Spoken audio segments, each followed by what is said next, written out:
서울 도심의 한복판, 서장기업, 시우젠그룹의 본사 건물은 거대한 유리 외벽과 세련된 디자인으로 도심 속에서 압도적인 존재감을 자랑하고 있었다.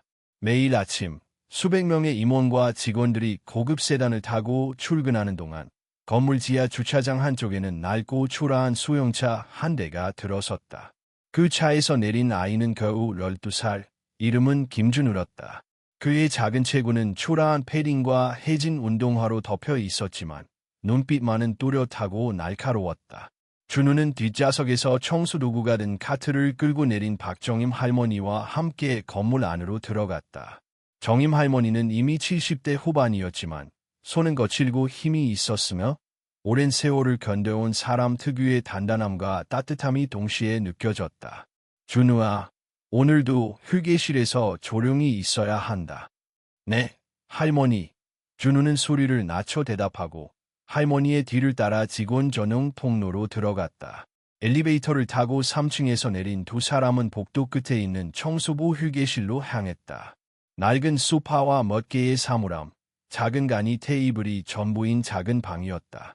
준우는 소파에 가방을 내려놓고 할머니가 일을 준비하는 모습을 조용히 지켜봤다. 정임 할머니는 이미 이 회사에서 15년째 청소를 해왔고 준우는 그 옆에서 조용히 시간을 보내는 것이 일상이었다. 3년 전까지만 해도 준우는 일반 학교에 다녔지만 남다른 기억력과 지적 능력 때문에 또래 친구들과 어울리기 어려웠다. 수업 내용을 한번 들으면 모두 잊어버렸고 선생님조차 그의 속도를 따라갈 수 없었다. 결국 친구들과 갈등이 생기고 준우는 점점 혼자가 되었으며 11살이 되던 해 학교를 그만두게 되었다. 정임 할머니는 혼자 집에 있는 아이를 두기 어려워 회사로 데려오기 시작했다. 회사 측은 아이 하나쯤 눈에 띄지 않는다고 판단했고 그렇게 준우는 매일 아침 할머니를 따라 출근하게 되었다. 처음에는 휴게실에만 머물렀지만 시간이 지나면서 준우는 호기심의 복도를 탐험하고 폐기 문서를 모으는 일을 도왔다. 사람들은 바쁜 일상 속에서 아이의 존재를 거의 눈치채지 못했고 준우는 자신만의 세상을 관찰하며 정보를 흡수했다. 2년 전부터 회사 분위기가 급변했다. 해외 거대 투자사 엠픽 제너레이션과의 병합 계약 준비가 본격화되면서 복도에는 긴장한 직원들의 발걸음이 끊이지 않았다. 임원들은 매주 회의실에서 수많은 조율 회의를 진행했고 회의에서 온 임원들은 더 나은 조건을 위해 항상 바쁘게 움직였다. 준우는 그 모든 과정을 우연히 지켜봤다. 폐기 문서를 버리거나 청소를 도우면서 그는 회의실에서 비치는 프로젝터 화면, 복도에 붙은 공지, 버려지는 서류 속 숫자와 조건을 눈에 담았다. 그에게는 이것이 단순한 호기심이 아니었다. 준우는 한 번 본 것은 절대 잊지 않는 특별한 능력을 가지고 있었다. 준우의 머릿속에는 1년간 수천 장의 문서와 수백 차례 회의에서 나온 수많은 숫자와 조항이 차곡차곡 쌓여갔다. 그러나 그는 자신이 가진 능력이 특별한지조차 몰랐다. 그저 눈에 보이는 것은 자연스럽게 기억되는 것뿐이라고 생각했다. 그날 아침도 마찬가지였다. 본사 20층 대회의실에서는 서장기업의 회장 김성철이 최종 계약서에 서명하려 하고 있었다. 그의 옆에는 장남 김용우가 자리 잡고 있었고 외부 투자사 엠픽 제너레이션의 대표와 법무팀이 맞은편에 앉아 있었다. 2년간 준비한 3천억 규모의 병합 계약이 마침내 완성되는 순간이었다. 준우는 휴게실 소파에 앉아 창밖을 바라보았다. 높은 건물 사이로 햇살이 비쳤고 멀리 출근길 차량들이 줄지어 달리고 있었다. 평범한 아침처럼 보였지만 준우는 이미 알고 있었다. 오늘이 매우 특별한 날이라는 것을. 1년간 관찰한 모든 회의와 폐기 문서, 수많은 조항들이 오늘 하나의 결과로 완성될 것이었다. 준우는 조용히 가방에서 작은 공책을 꺼냈다. 공책은 겉보기에는 아무것도 적혀 있지 않았지만 그의 머릿속에 저장된 모든 데이터가 이미 그 페이지를 채워가고 있었다. 마음속으로 조를 회의의 순서, 폐기된 조항, 확정된 투자 비율을 되새기며 그는 잠시 숨을 고르고 결심했다. 오늘만큼은 자신의 능력을 보여주어야 한다는 것을. 준우가 앉아있는 동안 회장 김성철은 회의실 안에서 서명을 준비하고 있었다. 장남 김용호는 차분한 목소리로 보고를 이어갔다. 회장님, 지난 1년간 진행된 조율 과정이 완료되었습니다. 최종 검토 결과 문제 없습니다. 하지만 준우의 시선은 프로젝터 화면에 고정되어 있었다. 어딘가 이상했다. 3개월 전 회의에서 확정된 투자 비율과 문서상의 숫자가 다르다는 것을 그는 한눈에 알아차렸다. 폐기되었던 조항이 교묘하게 섞여 있었고 확정된 숫자들이 미세하게 변형되어 있었다. 준우의 손끝이 떨렸지만 눈은 계속 화면을 훑어 내려갔다. 그 순간 준우는 결심했다. 더 이상 망설일 수 없었다. 그는 자리에서 일어나 카트를 밀고 회의실 문을 향해 걸어갔다. 잠깐만요. 이 계약서는 가짜입니다. 그 말 한마디로 회의실 안은 순식간에 정적에 휩싸였다. 모든 눈이 문 쪽으로 향했고 보안 요원 2명이 달려나와 준우를 막았다. 그러나 회장 김성철은 손을 들어 제지했다.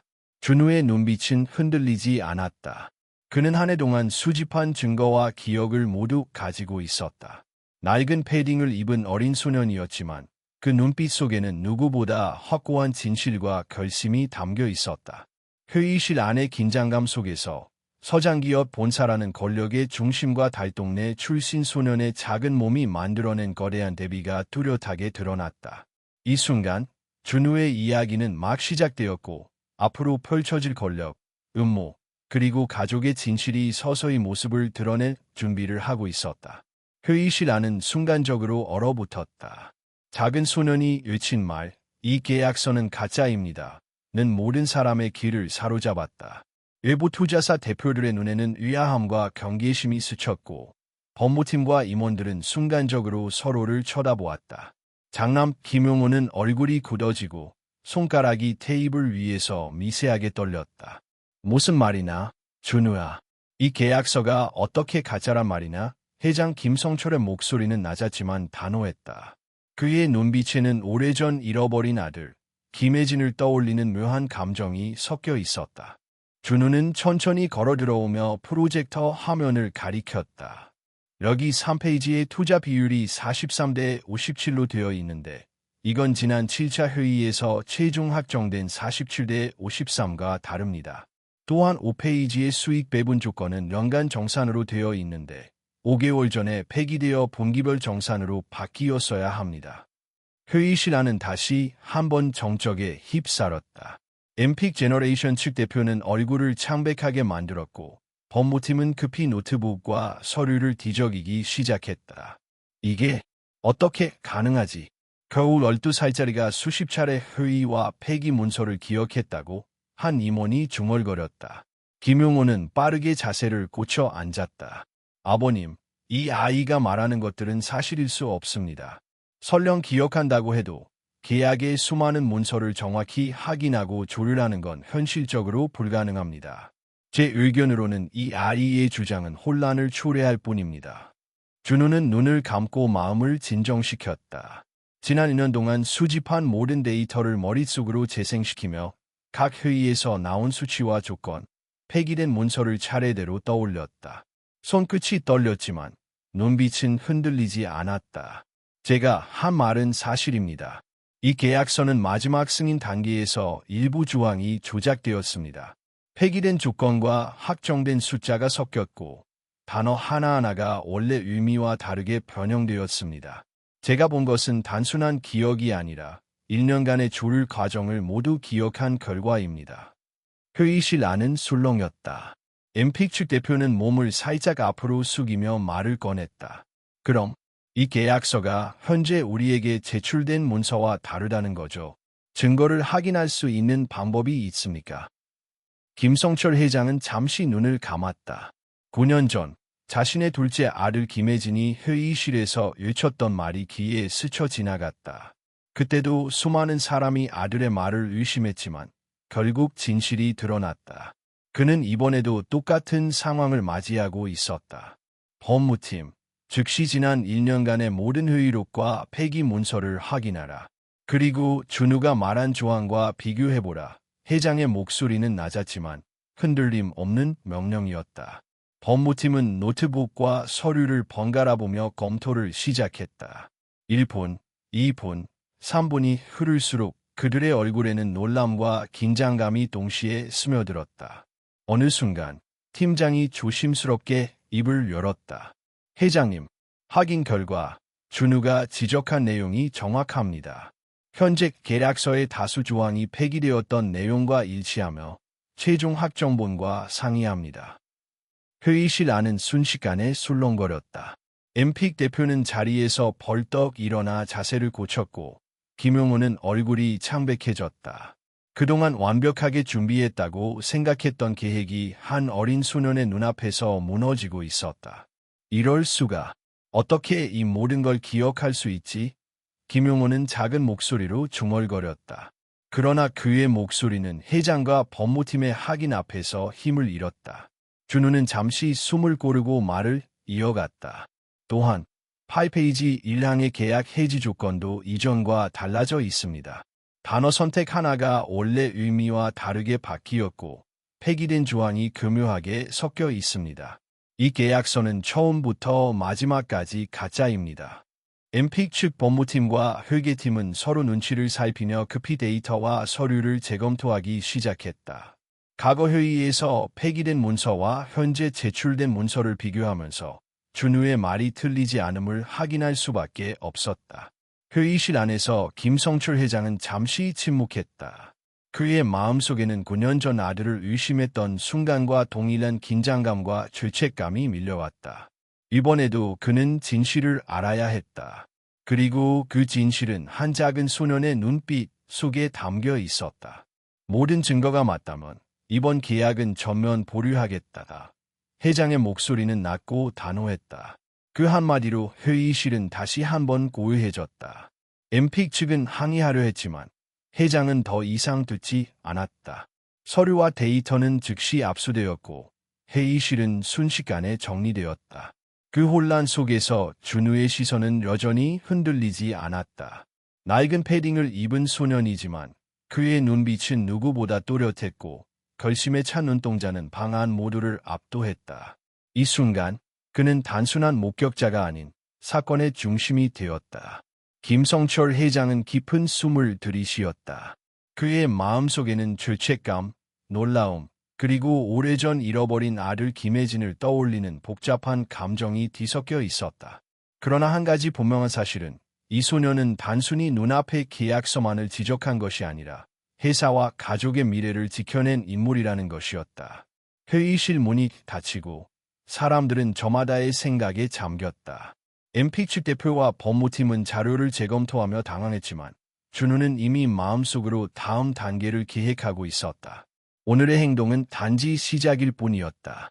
앞으로 펼쳐질 권력 다툼, 음모, 그리고 숨겨진 진실을 향한 여정은 이제 막 시작된 것이었다. 회의실의 정적이 한동안 지속되었다. 준우의 외침 이후 모든 임원과 법무팀, 엠픽 대표들은 그의 말을 믿을 수 있을지 의심과 혼란에 빠져 있었다. 김성철 회장은 잠시 눈을 감고 깊은 숨을 내쉬었다. 그의 마음속에는 9년 전 아들 김혜진을 의심했던 순간이 되살아났다. 이번에도 진실을 판단해야 했다. 준우는 침착하게 프로젝터 화면을 가리키며 말했다. 여기 보시면 3페이지의 투자 비율이 43대 57로 나와 있습니다. 하지만 지난 7차 조율회의에서 최종 확정된 비율은 47대 53입니다. 또한 5페이지의 수익 배분 조건은 연간 정산으로 바뀌어 있는데 이미 폐기된 조항입니다. 이대로 서명하면 회사에 큰 손실과 법적 문제가 발생할 수 있습니다. 엠픽 측 대표는 당황한 표정을 감추지 못하고 법무팀에게 긴급히 자료를 재검토하라고 지시했다. 준우의 말이 사실이라면 3천억 원 규모의 계약이 큰 위험에 노출되는 셈이었다. 김용호는 자리에서 일어나 준우를 향해 날카롭게 말했다. 아버님, 이 아이가 주장하는 건 단순한 기억일 뿐입니다. 계약 문서는 수십 명의 임원과 법무팀이 검토했습니다. 단 한 명의 소년이 모든 조율 과정을 정확히 기억했다고 믿으시겠습니까? 준우는 잠시 숨을 고른 뒤 한치도 흔들리지 않는 눈빛으로 대답했다. 제 기억이 단순한 것이었다면 지금의 이 함언과 제 말이 일치하지 않았을 겁니다. 모든 회의에서 나온 수치와 폐기 문서를 정확히 기억하고 있습니다. 제가 본 것은 단순한 추측이 아니라 1년간의 관찰과 기록, 그리고 기억입니다. 회의실 안은 다시 술렁거렸다. 김성철 회장은 장남의 반론을 듣고 잠시 눈을 감았다. 그는 오래전 둘째 아들 김혜진이 했던 말과 똑같은 상황을 떠올렸다. 그때 회장 자신은 아들을 믿지 못했고 결과적으로 큰 상처를 남겼다. 이번에도 그는 흔들림 없이 진실을 찾아야 했다. 법무팀, 즉시 지난 1년간 모든 회의록과 폐기 문서를 대조 검토하라. 준우가 지적한 사항이 맞는지 확인해야 한다. 회장의 목소리는 낮지만 단호했다. 법무팀은 노트북을 켜고 데이터베이스에서 파일을 불러오기 시작했다. 준우는 화면을 가리키며 세부 사항을 하나하나 설명했다. 첫 번째 조율 회의에서 투자 비율은 42대 58이었고 두 번째 조율에서는 45대 55로 변경되었습니다. 세 번째 회의에서 최종 확정된 비율은 47대 53입니다. 그런데 현재 화면에는 43대 57이 나와 있습니다. 확정되지 않은 수치입니다. 회의실의 긴장은 점점 고조되었다. 엠픽 측 대표와 법무팀, 임원들은 눈을 크게 뜨고 화면과 서류를 대조했다. 준우가 지적한 숫자와 문서의 변화를 확인하자 그들의 표정은 놀람과 혼란으로 일그러졌다. 김용호는 불편한 표정을 숨기지 못하며 말을 이었다. 이건 단순한 우연일 수 있습니다. 폐기된 문서와 현재 문서가 섞였을 가능성이 있어요. 어린 아이가 그 모든 것을 기억했다고 단정할 수는 없습니다. 준우는 단호하게 대답했다. 우연이 아닙니다. 1년간 모든 조율 회의와 폐기 문서를 관찰했고 확정된 수치와 문장을 머릿속에 저장했습니다. 지금 화면에 보이는 모든 오류는 인위적으로 조작된 것입니다. 이 계약서는 가짜입니다. 엠픽 측 법무팀은 급히 각종 데이터를 확인하기 시작했다. 이미 파기된 조항과 현재 계약서의 차이를 비교하며 준우의 말이 정확함을 깨닫기 시작했다. 김성철 회장은 한동안 침묵하며 화면을 바라보았다. 그의 마음속에는 복잡한 감정이 교차했다.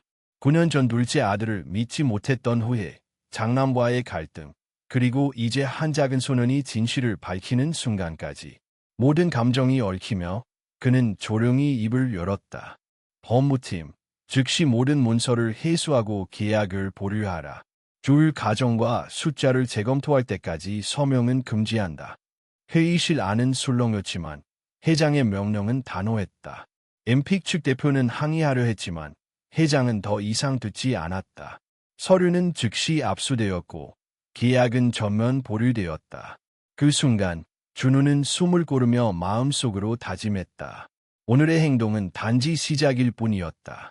앞으로 펼쳐질 권력 싸움, 음모, 그리고 숨겨진 진실을 밝혀내는 여정은 이제 막 시작되었다. 회의가 끝난 후 김용호는 사무실로 돌아가 혼자 분노와 좌절을 삼켰다. 그는 단순히 계약이 취소된 것만이 아니라 자신의 계획이 작은 소년 하나에게 무력화된 사실에 분노했다. 그의 마음속에는 복수와 권력, 장악 욕망이 점점 더 커졌다. 준우는 휴게실로 돌아와 할머니에게 상황을 설명했다. 정임 할머니는 잠시 놀란 표정을 지었지만 이내 미소를 지으며 준우의 머리를 쓰다듬었다. 준우아, 너 정말 대단하다. 오늘 이 행동이 얼마나 중요한지 아는구나. 준우는 작은 목소리로 대답했다. 할머니, 아직 끝나지 않았어요. 앞으로 더 큰 위험이 올 거예요. 저는 준비해야 합니다. 그날 오후, 준우는 회사의 복도를 걸으며 눈에 띄지 않게 자료와 문서를 정리했다. 그는 이미 다음 단계에 대한 계획을 머릿속으로 세우고 있었다. 이번 사건으로 그는 단순한 관찰자가 아닌 회사와 가족의 미래를 지켜낼 핵심 인물이 되었음을 자각했다. 김성철 회장은 자신의 집무실에서 준우의 행동을 떠올리며 깊은 생각에 잠겼다. 9년 전 아들을 믿지 못했던 자신의 잘못이 떠올랐지만 이번에는 다르다는 사실을 깨달았다. 어린 소년이지만 그의 눈빛 속에는 신뢰와 결단력이 있었다. 회의실 밖, 복도에는 다시 일상이 돌아오고 있었지만 모든 사람의 마음속에는 준우라는 이름과 그의 외침이 남아 있었다. 이 사건은 단순한 계약서 문제를 넘어 서장기업 내부의 권력과 진실, 그리고 가족의 운명을 바꾸어 놓을 조짐이었다. 준우는 조용히 휴게실 소파에 앉아 창밖을 바라보았다. 높은 빌딩 사이로 햇살이 비쳤고 그는 마음속으로 다짐했다. 앞으로 다가올 도전과 위험에도 흔들리지 않고 반드시 진실을 지키겠다고. 회의가 끝난 후 준우는 휴게실 소파에 앉아 마음을 가다듬었다. 하지만 그는 이미 직감적으로 느끼고 있었다. 오늘 자신이 외친 말과 증거가 단순히 인정받는 것만으로 끝나지 않을 것이라는 것을. 그의 직감은 틀리지 않았다. 그날 오후 복도에는 평소보다 많은 보안 요원들이 움직이고 있었다. 준우가 청소를 돕기 위해 복도를 지나가자 평소 눈에 띄지 않던 몇 명의 낯선 남자가 그를 은밀히 따라오는 것이 보였다. 작은 체구의 소년이었지만 준우는 순간적으로 위험을 감지했다. 할머니, 준우는 속삭였다. 그는 조심스럽게 박정임 할머니에게 눈짓으로 상황을 알렸다. 할머니는 이미 준우의 눈빛만으로 무슨 일이 일어났는지 이해했다. 준우는 달동네에서 살아온 경험을 떠올리며 좁은 복도를 통해 급히 이동했다. 뒤에서 들리는 발걸음 소리는 점점 가까워졌고 자동차 시동 소리까지 들려왔다. 추격자들이 건물 밖으로 나와 차를 타고 그를 쫓는 것이 분명했다. 준우는 큰 결정을 내렸다. 복도 창문을 통해 건물 옆 정원으로 뛰어내리기로 했다. 2층 높이였지만 나무가지가 충격을 완화시켜 주었다. 착지 순간 발목에 통증이 느껴졌지만 준우는 멈추지 않고 골목으로 달렸다. 골목길은 좁고 복잡했다. 주변은 오래된 상가와 작은 시장으로 이어져 있었으며 준우는 빠르게 방향을 바꾸며 추격자들을 따돌렸다. 그는 달동네에서 살면서 익힌 공간 감각과 숨는 기술을 활용했다. 작은 골목, 피어가 된 계단, 담벼락 위로 이어진 통로는 그에게는 익숙한 길이었다. 하지만 상대방도 만만치 않았다. 추격자들은 무전기를 사용하며 서로를 소통했고 포위망을 점점 좁혀왔다. 준우는 깊은 숨을 쉬며 다음 탈출 경로를 계산했다. 앞쪽에는 지하 상가로 내려가는 계단이 보였다. 순간 그는 재빠르게 계단으로 뛰어내려갔고 희미한 형광등 불빛 아래 낡은 통로를 지나갔다. 지하 상가를 통과하며 준우는 잠시 숨을 고르고 주변을 살폈다. 하지만 출구 앞에는 또 다른 남자가 기다리고 있었다. 그는 다시 방향을 바꾸어 쓰레기 더미와 담장을 활용해 숨었다. 뒤에서 들려오는 발걸음과 자동차 엔진 소리는 계속 그를 압박했다. 준우가 골목 반대편으로 방향을 틀자 5명의 남자가 느릿하게 접근했다. 그는 놀이터 한가운데로 몰려들었고 뒤에는 다가오는 추격자들의 그림자가 점점 커졌다. 숨이 차올랐고 다리는 힘이 빠졌지만 그는 포기하지 않았다. 그 순간 어둠 속에서 재빠른 인기척이 들렸다. 남자 하나가 비명도 지르지 못한 채 바닥에 쓰러졌다. 이어서 다른 남자들이 놀라 뒤를 돌아보자 또 다른 그림자가 빠르게 움직이며 5명 모두를 제압했다. 10초도 지나지 않아 모든 추격자는 땅에 쓰러졌다. 가로등 불빛 아래 드러난 인물은 60대 후반으로 보이는 남자였다. 단단한 체격과 날카로운 눈빛을 가진 그는 침착하게 준우에게 다가왔다. 괜찮나? 여기 위험하다. 나를 따라와라. 그의 목소리는 낮고 차분했지만 단호함이 느껴졌다. 준우는 본능적으로 따라갔다. 남자는 그를 공원 뒤편 주차장에 세워둔 검은색 SUV로 안내했다. 차량에 오르자 남자는 시동을 걸며 말했다. 이름이 뭐나? 김준우입니다. 준우는 떨리는 목소리로 대답했다. 남자는 잠시 준우를 바라보며 말했다. 너? 김혜진의 아들이구나. 준우의 눈이 커졌다. 그의 과거, 즉 해장과 관련된 이야기와 연결되는 순간이었다. 남자의 이름은 강태식. 그는 과거 김혜진을 보호하던 경호실장이었다. 그러나 당시 사고로 보호에 실패했고 그 책임감과 죄책감 속에 은퇴한 상태였다. 지금 그는 준우를 보호하기 위해 돌아왔다. 차가 도심 외곽으로 빠져나가기 시작하자 준우는 긴장을 조금 풀 수 있었다. 눈에는 눈물이 맺혔지만 닦을 여유조차 없었다. 강태식은 조용히 말했다. 이번에는 반드시 지켜내겠다. 목숨을 걸고라도 널 지키겠다. 차는 한참을 달려 낡은 산장 앞에 멈췄다. 산장은 오래된 가구와 먼지가 쌓인 벽으로 둘러싸인 작은 공간이었다.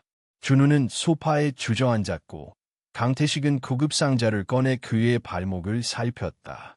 부상은 심하지 않았지만 몇 일간 안정이 필요했다. 준우는 조심스럽게 입을 열었다.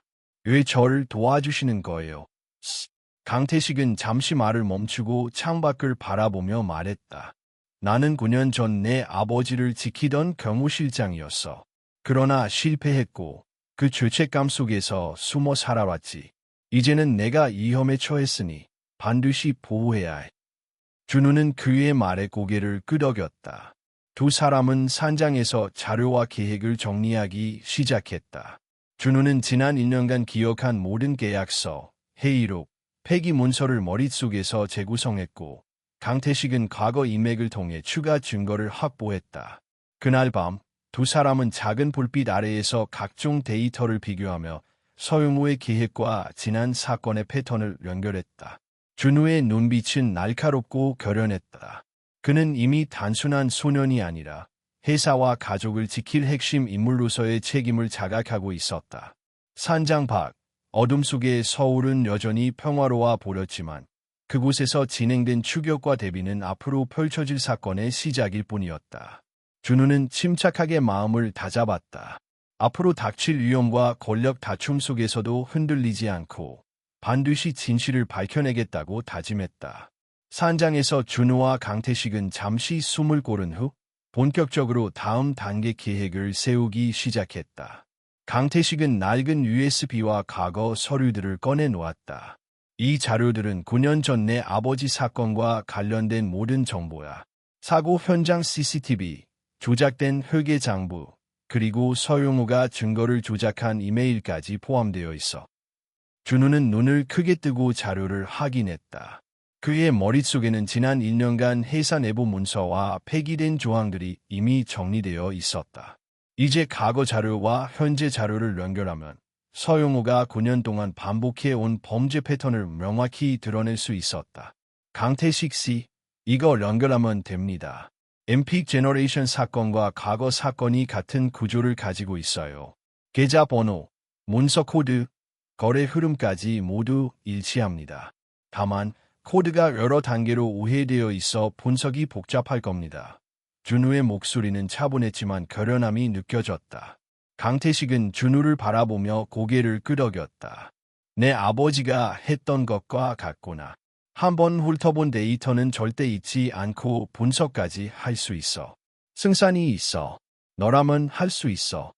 두 사람은 그날 밤부터 자료 분석과 증거 연결 작업을 시작했다.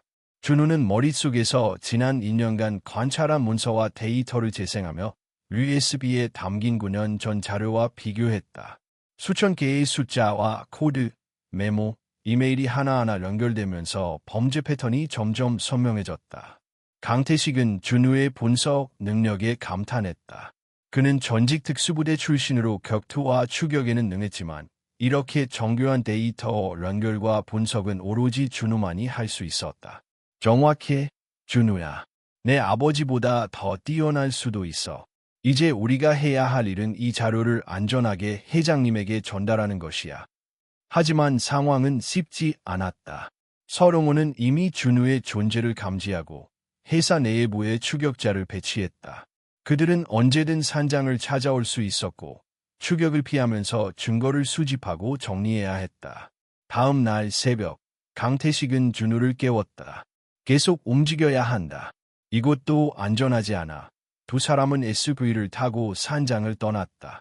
좁은 산길과 예곽 도로를 지나며 강태식은 차량 운전을 완벽하게 제어하며 추격자를 따돌렸다. 좁은 커브와 미끄러운 길에서도 그는 단 한 번의 실수도 하지 않았다. 몇 시간 후, 두 사람은 외곽의 작은 모텔에 도착했다. 방 안에는 노트북과 자료를 설치하고 준우는 머릿속 데이터를 차근차근 USB에 정리했다. 강태식 씨. 이제 거의 연결이 완료됩니다. 지난 5년간 서용호가 진행한 모든 범죄 패턴과 이번 엠픽 사건의 연결점이 하나의 그림으로 나타나고 있어요. 강태식은 손을 꼭 쥐고 준우를 바라봤다. 좋아. 이걸로 악당을 끝낼 수 있어. 내일 회장님께 전달하면 내 마지막 싸움이 될 거다. 준우도 고개를 끄덕였다. 그의 눈빛은 두려움보다는 결연함으로 가득 차 있었다. 이틀간 자료를 정리하고 연결한 후 준우와 강태식은 은신 장소를 옮기기로 결정했다. 추격자가 여전히 주변을 맴돌고 있었기 때문에 이동 경로와 숨을 곳을 계속 바꿔야 했다. 이동 중에도 준우는 자료를 확인하고 분석하며 모든 세부 사항을 머릿속에 담았다. 셋째 날, 준우는 자료의 최종 연결고리를 발견했다. 강태식 씨, 여기서 결정적인 연결점이 나왔습니다. 9년 전 사고 현장의 CCTV와 최근 엠픽 계약서 코드 일부가 동일합니다. 서용우가 같은 수법을 반복하고 있다는 뜻이에요. 이제 증거가 완전히 연결되었습니다. 강태식은 놀라움을 감추지 못했다. 정확히 내 아버지 방식 그대로구나. 이 자료는 수십 명이 달라붙어도 며칠은 걸릴 분석인데 내가 한 번에 연결했어. 이제 승산이 있어. 하지만 준우는 마음을 놓지 않았다. 강태식 씨, 아직 서용호가 움직일 수 있습니다. 우리는 자료를 안전하게 회장님께 전달하고 동시에 서용호의 움직임을 예측해야 합니다. 작은 실수 하나가 모든 걸 무너뜨릴 수 있어요. 두 사람은 그날 밤 모텔 방에서 마지막 전략을 짰다. 준우는 자료를 USB에 저장하고 모든 데이터 흐름과 연결 지점을 다이어그램으로 정리했다. 강태식은 그를 보호하며 주변을 경계했다. 그들은 이미 서용호의 함정과 추격을 예상하고 대응할 준비를 갖췄다. 그 순간 준우는 작은 미소를 지었다. 그는 더 이상 혼자가 아니었다. 강태식이라는 든든한 보호자와 자신이 가진 뛰어난 능력을 바탕으로 그는 이제 단순한 소년이 아닌 서장기업과 가족의 미래를 지킬 핵심 인물이었다. 서울의 어두운 일곽을 달리는 SUV 안에서 두 사람은 앞으로 펼쳐질 마지막 싸움을 준비했다. 그들의 목표는 명확했다. 서용호의 음모를 폭로하고 회장에게 모든 진실을 전달하는 것, 그리고 가족의 명예와 안전을 지키는 것. 밤이 깊어갈수록 모텔 안방에는 USB와 노트북 화면이 어슴푸레 빛나고 있었다. 준우는 화면 속 자료를 바라보며 마음속으로 다짐했다. 앞으로 닥칠 위기와 추격 속에서도 흔들리지 않고 반드시 진실을 밝혀내겠다고. 이 순간 그는 이미 과거와 현재를 연결하는 결정적인 인물로 자리 잡았다.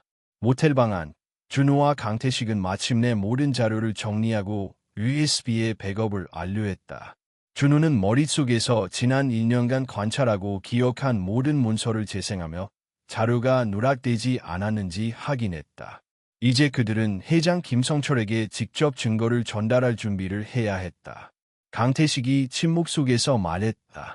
준우아, 이제 가장 중요한 순간이 왔다. USB를 회장님께 전달하고 동시에 서용호가 움직이는 걸 대비해야 한다. 조금의 실수도 용납되지 않아. 준우는 고개를 끄덕였다. 작은 손으로 USB를 단단히 쥐었다. 알겠습니다. 이번에는 절대로 실수하지 않겠습니다. 이튿날 아침, 두 사람은 SUV를 타고 도심으로 향했다. 길을 따라 달리는 동안 강태식은 주변을 예의주시했다. 몇 주 동안의 추격 경험으로 인해 그는 어떤 작은 이상 징후도 놓치지 않았다. 강태식 씨, 저쪽 건물 주변에 누군가가 있어요. 검은 정장차들이 몇 대 보입니다. 준우가 낮게 말했다. 알았다. 경로를 바꿔서 접근하자. 강태식은 즉시 운전대를 조작하며 다른 길로 차를 돌렸다. 서장기업 본사 건물의 최상층, 회장실로 향하는 엘리베이터 안에서 준우는 긴장감을 느꼈다. 1년간의 관찰과 분석이 바로 이 순간을 위해 있었음을, 그리고 이제 모든 준비가 끝났음을 그는 알고 있었다. 엘리베이터 문이 열리자 복도에는 보안 요원들이 늘어서 있었다. 하지만 강태식은 침착하게 보안 요원들을 지나쳤다. 그는 전직 특수부대 출신 경호실장답게 한치의 흔들림 없이 행동했다. 회장실 문 앞, 준우는 잠시 멈춰 심호흡을 했다. 강태식이 그의 어깨를 살짝 두드리며 속삭였다. 준우아, 이제 내 차례야. 침착하게. 준우는 문을 열고 회장실 안으로 들어섰다. 회장 김성철은 이미 책상에 앉아 있었고 그의 옆에는 장남 김영우가 서 있었다. 회장은 표정은 무거웠지만 준우의 눈빛을 보며 잠시 미소를 지었다. 그 미소 속에는 오래전 잃어버린 아들 김혜진을 떠올리는 애틋함과 기대가 담겨 있었다. 준우는 USB를 회장 앞으로 내밀며 말했다. 회장님, 제가 수집한 자료입니다. 9년 전 사건과 최근 MP 제너레이션 사건의 연결점이 모두 담겨 있습니다. 서령호가 진행한 모든 범죄 패턴과 증거입니다. 김용호는 즉시 몸을 앞으로 내밀며 USB를 막았다. 아버님, 그건 위험합니다. USB 안에는 악성 코드가 포함되어 있을 수 있습니다. 제가 이미 분석했습니다. 절대로 연결해서는 안 됩니다. 준우는 눈을 크게 뜨고 말했다. 저는 악성 코드를 넣을 생각이 없습니다. 저는 단지 진실을 밝히고 회사와 가족을 지키고 싶습니다. 회의실 안은 긴장감으로 가득 찼다. 김성철은 USB를 바라보며 깊은 숨을 내쉬었다. 그의 마음속에는 9년 전 둘째 아들 김혜진을 믿지 못했던 순간이 떠올랐다. 당시 그는 증거와 보고를 믿었지만 결국 아들을 믿지 못했고 그 결과 가족을 잃었다. 준우야, 내가 가져온 것이 진실이라면 나는 이번에는 올바른 결정을 해야 한다. 회장의 목소리는 낮지만 단호했다. 김용호는 얼굴을 굳혔다. 그는 USB가 회장에게 전달되는 순간 자신이 계획한 모든 권력 장악과 음모가 드러날 것을 알고 있었다. 아버님, 다시 한번 생각하십시오. 이 아이는 아직 너무 어립니다. 그의 판단이 정확하지 않을 수 있습니다. 준우는 고개를 들고 침착하게 답했다. 아버님, 제가 한 번 본 것은 절대 잊지 않습니다. 숫자, 문서, 조항, 모든 것을 기억하고 분석했습니다. 이번에도 진실을 밝히겠습니다. 김성철은 잠시 침묵했다. 장남과 손자 사이에서 고민이 깊어졌다. 그는 눈을 감고 심호흡을 하며 마음을 가다듬었다. 이번에는 9년 전의 실수를 반복하지 않겠다고 다짐했다. 회장은 천천히 USB를 잡아 노트북에 연결했다. 김용호가 급히 몸을 막으려 했지만 강태식이 한 발 빠르게 그의 팔을 제지했다. 화면이 켜지고 잠시 로딩 표시가 떠오른 후 수십 개의 파일 목록이 나타났다. 회장은 첫 번째 파일을 클릭했다. 9년 전 서령호가 투자사와 주고받은 이메일이었다. 내부 비자금 횡령 계획이 상세히 기록되어 있었다. 두 번째 파일은 조작된 회계 장부, 세 번째 파일은 사고 당시 현장 CCTV였다. 마지막 파일은 최근 엠픽 사건과 9년 전 사건을 연결하는 계좌 추적 자료였다. 화면 속 모든 증거가 드러나자 회장의 손이 떨렸다. 그는 눈앞에 펼쳐진 진실을 확인하며 오래전 잃어버린 아들 김혜진과 자신의 결정이 가져온 후회를 떠올렸다. 김용호는 얼굴이 창백해지고 입술을 깨물며 상황을 바라보았다. 모든 계획이 무너지고 있었고 자신의 권력 장악 음모가 밝혀질 위기에 처했다. 김성철은 보안팀장에게 명령했다. 저 사람을 체포하고 경찰에 넘기게. 보안팀이 김용호에게 다가가자 그는 저항했지만 소용없었다. 순식간에 제압되고 회장실을 떠나갔다. 준우는 조용히 회장 앞으로 다가가 무릎을 꿇었다. 할아버지, 죄송합니다. 그의 목소리는 떨렸지만 결연함이 느껴졌다. 김성철은 손자를 끌어안았다.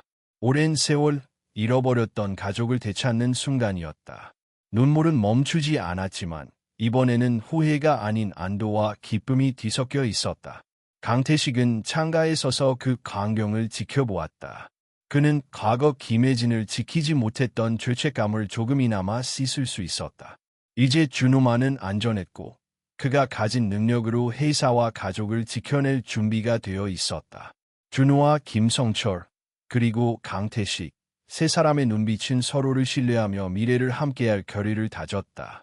서용호가 사라진 회장실 안, 새로운 권력 구조와 진실이 자리 잡기 시작했다. 서용우가 제압된 후 준우와 강태식은 회장실 안에서 한동안 숨을 고르며 상황을 정리했다.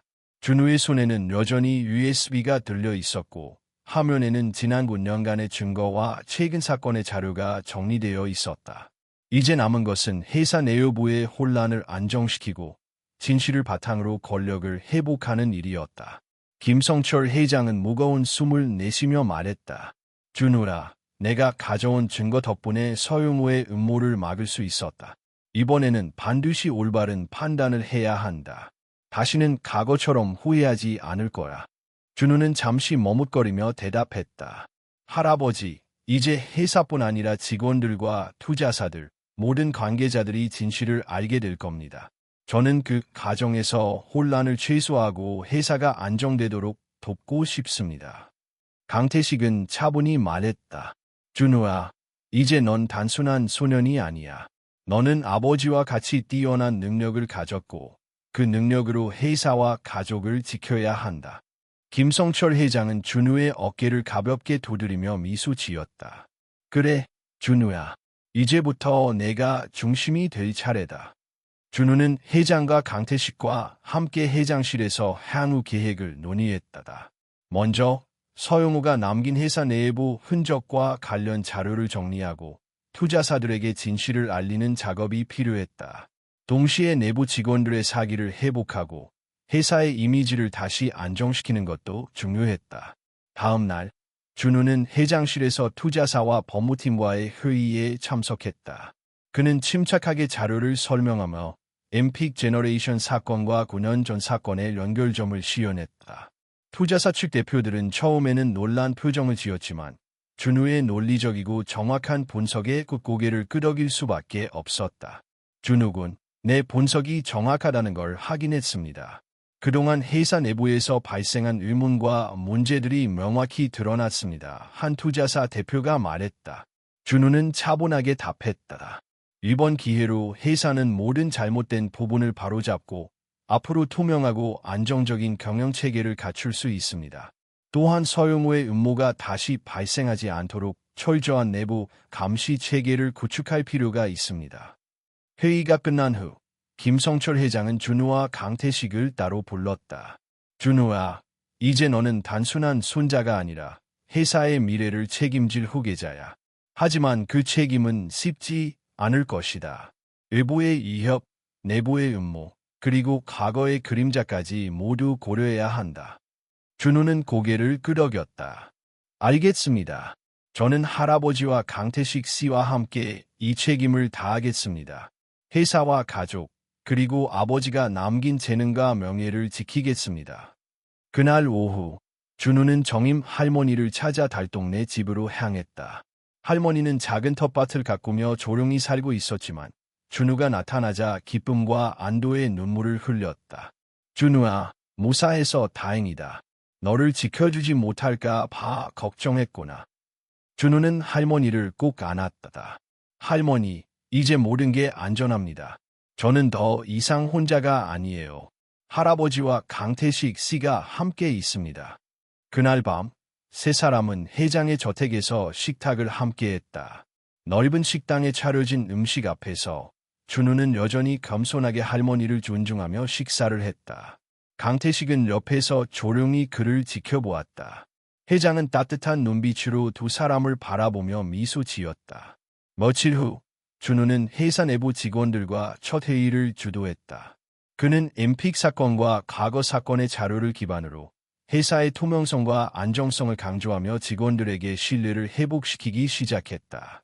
그의 침착함과 정확한 판단은 직원들에게 큰 인상을 주었고 곧 회사 내 젊은 천재로서의 입지를 굳히기 시작했다. 또한 준우는 외부 투자사와의 협력 계약에서 직접 배석하러 조건과 수익 배분 구조를 면밀히 검토했다. 그는 과거 아버지 김혜진이 했던 것처럼 단 하나의 허점도 놓치지 않았다. 투자사 측은 준우의 지적과 분석이 정확함을 인정하며 그의 전문성과 신뢰를 높게 평가했다. 이 과정에서 강태식은 준우의 전담 비서실장으로 복귀했다. 은퇴를 번복하고 현역으로 돌아온 그는 준우 곁을 한순간도 떠나지 않으며 때로는 멘토로서 조언을 건넸다. 준우야, 너는 아버지보다 더 강해질 거야. 왜냐하면 너는 혼자가 아니니까. 준우는 고개를 끄덕이며 그 말을 마음속에 새겼다. 시간이 흐르면서 준우는 서장기업 내 공식 후계자로 자리 잡기 시작했다. 그는 14세의 나이에 첫 프로젝트를 주도하며 중소협력사와의 계약 검토를 맡아 법무팀이 이틀 동안 검토한 내용을 단 30분 만에 정확히 짚어냈다.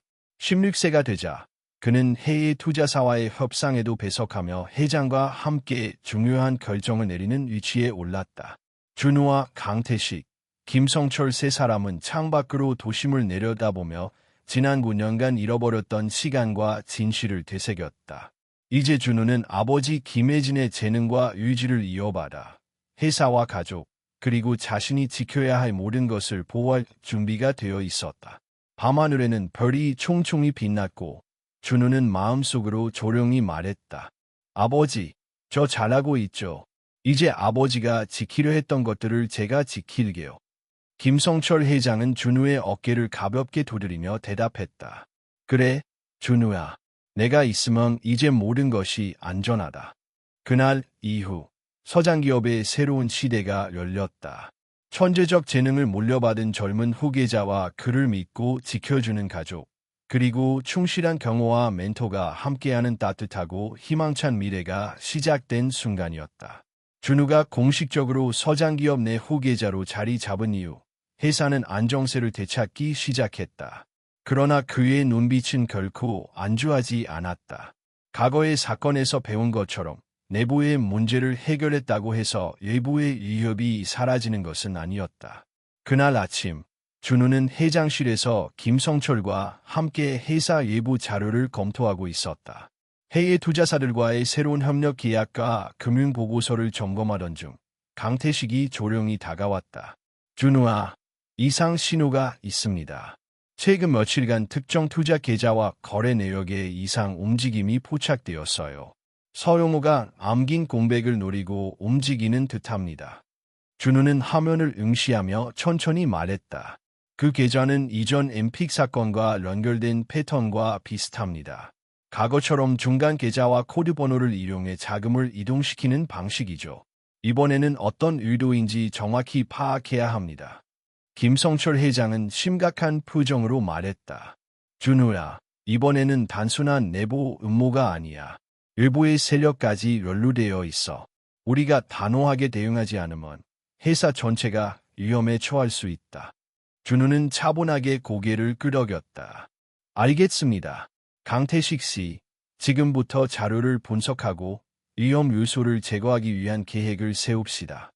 강태식과 준우는 사무실 안에서 노트북과 과거 자료, 최근 거래 내역을 동시에 검토하기 시작했다. 준우는 머릿속에서 지난 1년간 관찰한 회사 내부 문서와 외부 금융 데이터를 재생하며 새로운 음모의 패턴을 하나씩 식별했다. 강태식 씨, 보세요. 이 계좌와 코드 패턴은 9년 전 서용호의 수법과 동일합니다. 단지 이번에는 내부 직원이 아닌 외부 투자사와 연결되어 있어요. 즉, 단순한 권력 장악이 아니라 회사 자금 전체를 노리는 전략입니다. 강태식은 준우의 말에 놀라며 말했다. 정확히 내 아버지 방식 그대로구나.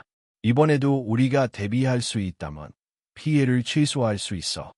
두 사람은 즉시 대응 계획을 세우기 시작했다. 먼저 외부 투자사와 연결된 계좌 흐름을 모니터링하고 의심스러운 거래를 차단할 방법을 마련했다. 동시에 내부 직원들에게도 잠재적 위험을 알리고 필요한 경우 즉시 대응할 수 있는 비상체계를 구축했다. 준우는 집중하며 자료를 정리했다. 강태식 씨, 만약 이번 음모를 방치하면 회사와 투자자뿐 아니라 직원들의 신뢰까지 무너질 수 있습니다. 따라서 우리는 증거를 확보하고 서류와 거래 내역을 철저히 기록해야 합니다. 동시에 외부 세력의 움직임을 예측하고 차단해야 합니다. 강태식은 고개를 끄덕이며 말했다. 좋아, 준우라. 내 판단이 정확하다. 이번에도 내 아버지 김혜진의 재능이 그대로 이어졌구나. 우리는 이번에 반드시 승산을 만들어야 한다.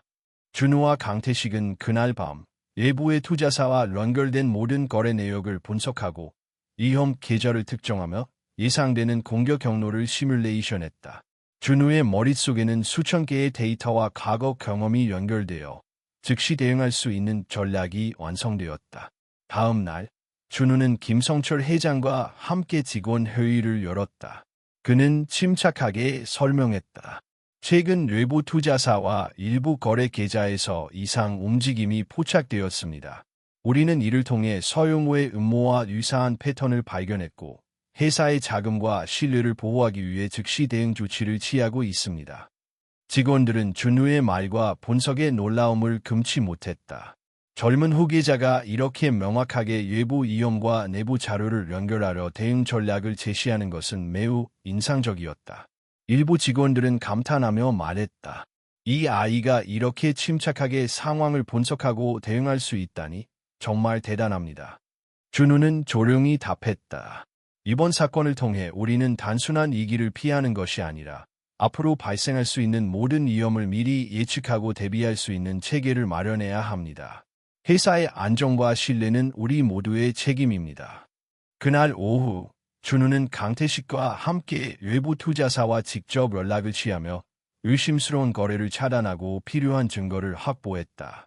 동시에 내부 보안팀과 법무팀에게 이번 음모에 대비한 비상 대응 체계를 지시했다.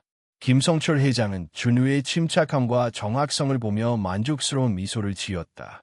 준우야, 내 아버지가 이랬지. 단 한순간도 허점을 놓치지 않고 항상 회사와 가족을 최우선으로 생각했어. 이제 그 재능이 내 안에 살아있구나.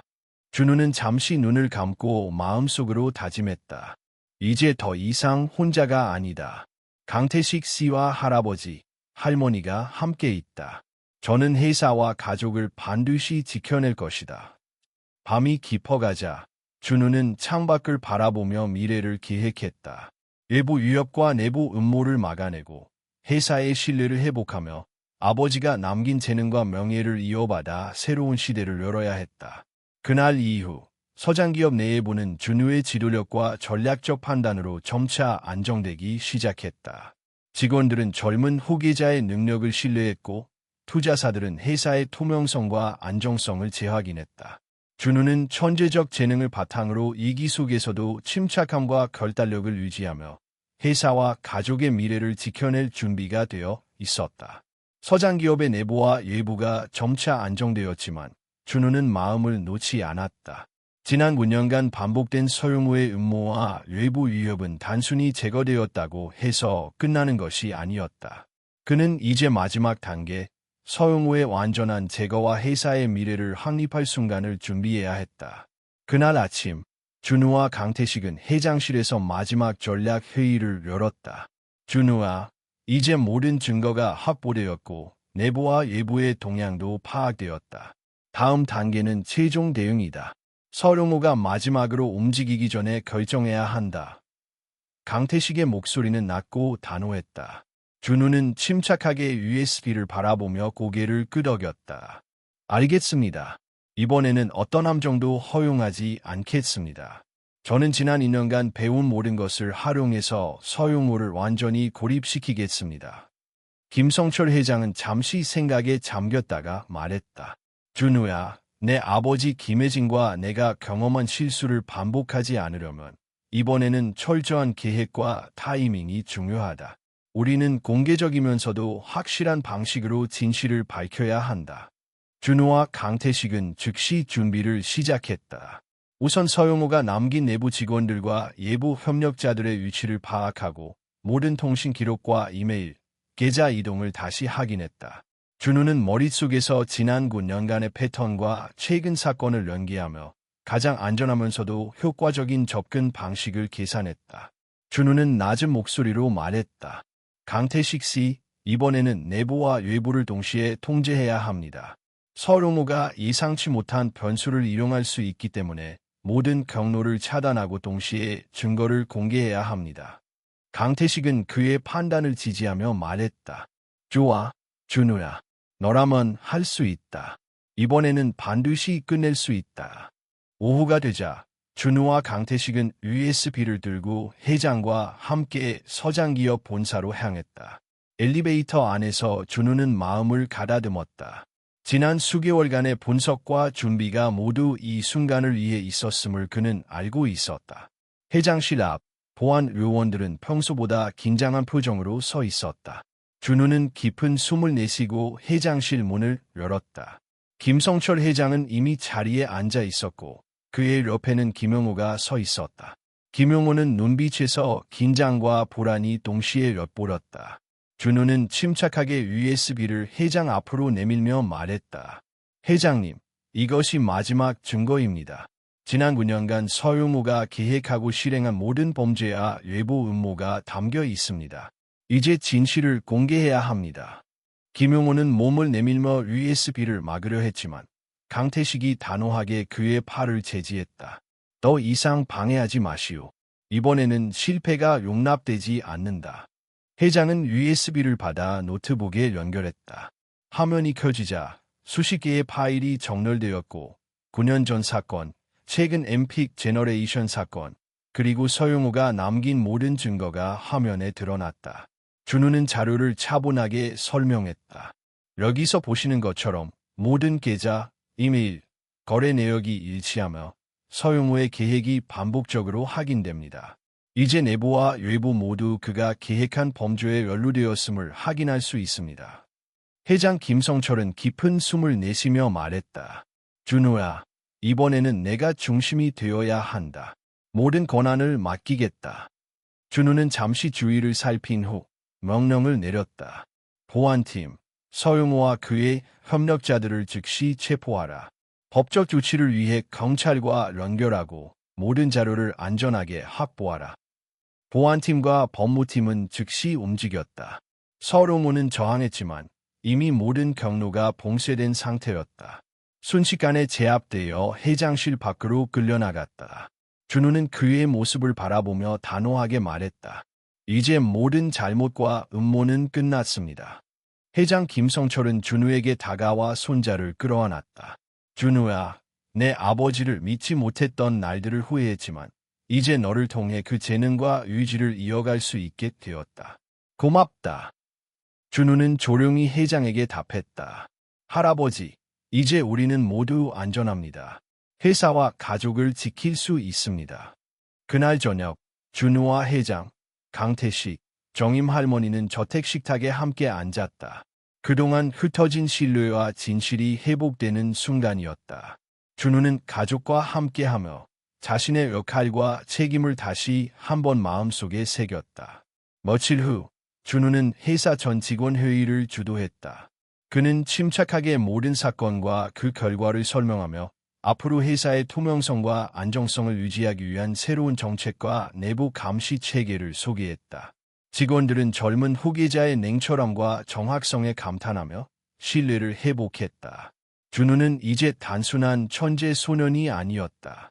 그는 아버지 김혜진의 재능과 회장 김성철의 경험, 강태식의 보호와 조언을 기반으로 회사와 가족을 지키는 진정한 리더로 자리 잡았다. 외부의 위협, 내부의 음모, 과거의 그림자까지 모두 극복하며 그는 새로운 시대의 서장기업을 이끌 준비가 되어 있었다. 밤하늘을 바라보며 준우는 마음속으로 조용히 말했다. 아버지, 저 잘하고 있죠. 이제 아버지가 지키려 했던 모든 것을 제가 지킬게요. 회장은 준우의 어깨를 가볍게 두드리며 대답했다. 그래, 준우야. 내가 있으면 이제 모든 것이 안전하다. 그날 이후 서장기업은 안정과 번영을 되찾았고 준우는 젊은 후계자로서 회사와 가족의 미래를 책임지는 존재로 확실히 자리 잡았다. 서용호가 체포되고 모든 내부, 외부 위협이 제거된 후 서장기업은 점차 안정세를 되찾았다. 준우는 이제 단순한 후계자가 아니라 회사의 미래를 책임질 중심 인물로 자리 잡았다. 그는 침착하게 내부 시스템을 점검하고 직원들과의 소통을 강화하며 투자사와 외부 관계를 안정시켰다. 김성철 회장은 준우를 회장실로 불렀다. 준우야, 이제 내가 직접 회사의 주요 결정들을 주도해야 한다. 하지만 한 가지 명심해라. 권력은 단순히 힘으로 얻는 것이 아니라 신뢰와 책임으로 유지되는 것이다. 준우는 진지하게 고개를 끄덕였다. 알겠습니다, 할아버지. 저는 회사뿐 아니라 직원들과 투자사, 그리고 가족의 신뢰까지 책임지겠습니다. 그날 오후, 준우는 정임 할머니와 함께 달동네 집을 방문했다. 할머니는 작은 텃밭을 가꾸며 평화로운 생활을 하고 있었지만 준우가 나타나자 눈물이 가득 찬 얼굴로 손자를 안았다. 준우야, 무사해서 정말 다행이다. 그동안 얼마나 걱정했는지 몰라. 준우는 할머니를 꼭 안았다. 할머니, 이제 더 이상 혼자가 아니에요. 할아버지와 강태식 씨가 함께 있습니다. 저희가 안전하게 지킬 거예요. 그날 저녁, 세 사람은 회장의 저택에서 함께 식사를 했다. 넓은 식당에서 함께 둘러앉아 음식을 나누는 동안 준우는 지난 9년간의 모든 사건과 고난을 떠올렸다. 잃어버렸던 가족, 빼앗겼던 자리, 그리고 묻혀버린 진실. 이제 모든 것이 돌아왔다. 며칠 후, 준우는 회사 전 직원 회의를 주재했다. 그는 침착하게 최근 사건과 그 결과를 설명하며 앞으로 서장 기업이 나아갈 방향과 정책을 제시했다. 직원들은 젊은 후계자의 전문성과 리더십에 깊은 감명을 받았고 회사의 안정과 신뢰를 확신하게 되었다. 준우는 엠픽 제너레이션과의 협력 계약에도 참여했다. 그는 조건과 수익 배분 구조를 면밀히 검토하며 회사에 유리한 방향으로 협상을 조율했다. 투자사 측은 그의 분석과 판단력에 놀랐고 젊은 후계자로서의 신뢰를 확고히 했다. 강태식은 준우의 전담 비서실장으로 남아 매 순간 그의 곁에서 조언과 보호를 제공했다. 준우야, 너는 아버지보다 더 강해질 거야. 왜냐하면 너는 혼자가 아니니까. 준우는 고개를 끄덕였다. 주변에는 회장, 할머니, 강태식이 있었고 더 이상 혼자가 아님을 느꼈다. 시간이 흐르면서 준우는 점점 회사 내 공식적인 권한과 영향력을 확립했다. 그는 16세 해의 투자사와의 회의에 참여하고 18세에는 중요한 전략적 결정과 계약 검토를 직접 수행했다. 모든 결정은 침착하고 정확했으며 과거 아버지 김혜진의 재능을 그대로 이어받았다. 한편 회사 외부에서도 준우의 명성이 퍼지기 시작했다. 젊은 후계자의 탁월한 능력과 결단력은 국내의 투자사들에게 신뢰와 기대를 심어주었다. 서장 기업은 안정과 성장, 두 마리 토끼를 동시에 잡을 수 있는 기반을 마련했다. 회장 김성철은 준우에게 말했다. 준우아, 내 아버지가 살아있었다면 얼마나 자랑스러워했을까. 너는 그 재능과 의지를 그대로 이어받았구나. 준우는 조용히 대답했다. 할아버지, 저도 아버지가 지키고자 했던 모든 것을 지킬 수 있도록 노력하겠습니다. 이제 우리 가족과 회사가 함께 안전하고 번영할 수 있습니다. 그날 밤, 준우는 창밖을 바라보며 마음속으로 다짐했다. 잃어버렸던 것들을 되찾았고 무너졌던 것들을 다시 세웠으며 끊어졌던 것들을 이어냈다. 과거의 아픔은 여전히 남아 있었지만 이제 그것은 두려움이 아닌 힘이 되었다. 서장기업 저택의 넓은 식당에서 회장, 준우, 강태식, 정임 할머니는 함께 둘러앉아 조용히 저녁을 즐겼다. 웃음과 대화 속에서 그들은 오래전부터 함께였던 가족처럼 자연스러운 평화를 느꼈다. 준우는 창밖의 별을 바라보며 속으로 말했다. 아버지, 제가 이제 모든 것을 지키겠습니다. 그리고 여러분과 함께 미래를 만들어 가겠습니다. 다음 날, 회사의 새 프로젝트 회의가 열렸다. 글로벌 투자사와의 협력 계약이었고 회장 김성철과 준우가 나란히 참석했다. 준우는 침착하게 조건을 분석하고 회사에 유리한 방향으로 조율하며 때로는 강경하게 의견을 제시했다. 그의 능력과 판단력은 단 한 번의 흔들림도 없이 진행되었다. 회의가 끝난 후 준우와 김성철 회장은 복도를 함께 걸으며 대화를 나눴다. 잘했다, 준우야. 내 아버지가 봤다면 정말 자랑스러워했을 거다. 준우는 미소 지으며 답했다. 할아버지 덕분이에요. 그리고 아버지가 남겨주신 재능 덕분이죠. 강태식은 여전히 준우의 곁에서 그의 안정과 성장, 그리고 회사의 발전을 지켜보고 있었다. 이제 준우는 단순한 소년이 아니라 회사와 가족, 미래를 책임지는 리더로서 확고한 위치를 확보했다. 서장기업의 새로운 시대가 열렸다. 과거의 아픔과 어려움을 극복한 젊은 후계자, 믿고 지켜주는 가족, 그리고 든든한 멘토와 함께 회사는 안정과 성장, 희망과 가능성을 동시에 가지게 되었다. 밤하늘의 별빛 아래 준우는 마음속으로 조용히 말했다. 아버지, 이제 저희가 지켜야 할 모든 것을 제가 지키겠습니다. 더 이상 두려워하지 않고 희망과 책임으로 나아가겠습니다. 그 순간 서장기업의 새로운 시대와 젊은 천재 후계자의 미래가 완전히 열렸다. 가족, 회사, 신뢰, 희망 모든 것이 다시 제자리를 찾았고 앞으로 펼쳐진 날들은 밝고 따뜻하게 빛나고 있었다.